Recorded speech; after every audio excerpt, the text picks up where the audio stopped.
Ezra గ్రంథము 1వ అధ్యాయము.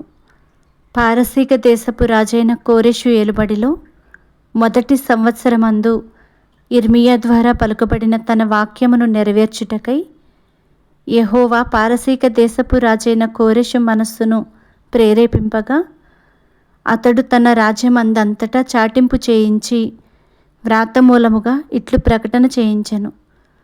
పారసీక దేశపు రాజైన కోరెషు ఆజ్ఞాపించినదేమనగా, ఆకాశమందలి దేవుడైన యెహోవా లోకమందున్న సకల జనములను నా వశము చేసి యూదాదేశమందున్న యెరూషలేములో తనకు మందిరమును కట్టించుమని నాకు ఆజ్ఞ ఇచ్చి ఉన్నాడు.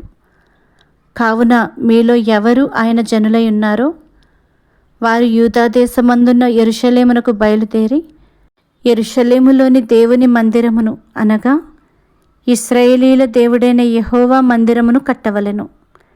వారి దేవుడు వారికి తోడయుండునుగాక.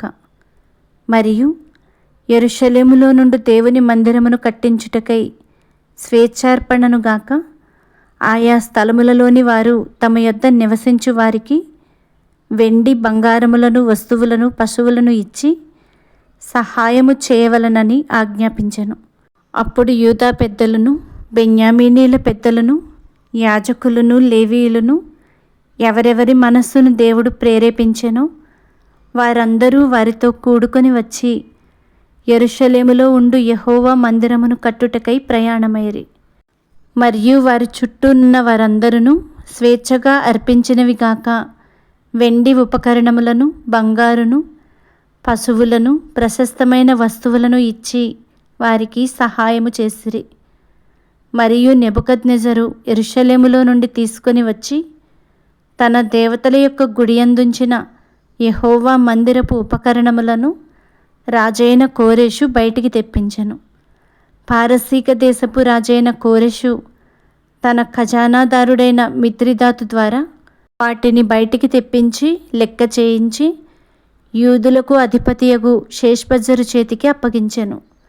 వాటి యొక్క లెక్క 30 బంగారపు పళ్ళెములను 1000 వెండి పళ్ళెములను 29 కత్తులను 30 బంగారు గిన్నెలను 410 వెండితో చేయబడిన 2వ రకమైన గిన్నెలను మరి ఇతరమైన ఉపకరణములను 1000 అయి ఉండెను. బంగారు వస్తువులను వెండి వస్తువులను అన్నియు 5400. షేష్బజ్జరు బహులోను చెరలో నుండి విడిపింపబడిన వారితో కూడా కలిసి వీటన్నిటినీ యెరూషలేమునకు తీసుకొని వచ్చెను.